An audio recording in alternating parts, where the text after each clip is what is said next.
Hey, this is Don coming to you from www.TheClinicalTrialsGuruVideo.com.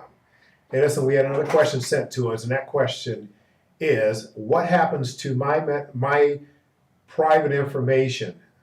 Is that information sent to the pharmaceutical company? Well, to answer your question, not all of it.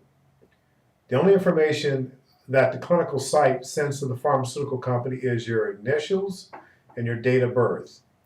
And with the pharmacist, and also the signed consent form that you sign, they get a copy of that once they collect all the information.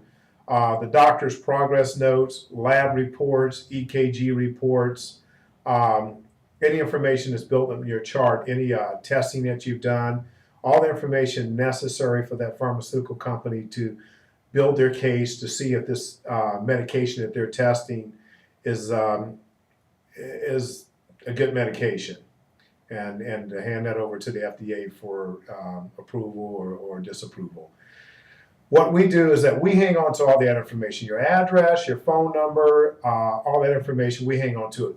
We do not collect anything else outside of that.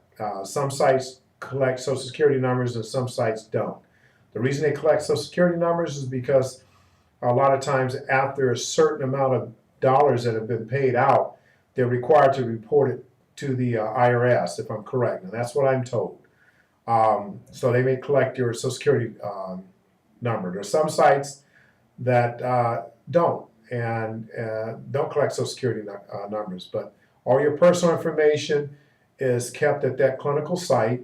Again, the only thing the pharmaceutical company is going to receive is your date of birth and your initials. And the reason that they collect that information, they're able to run your initials and your date of birth through the system so they can make sure that you haven't tested this medication in the past.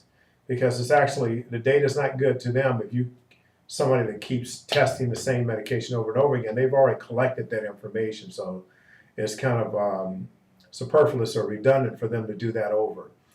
Um, I hope that answers your question.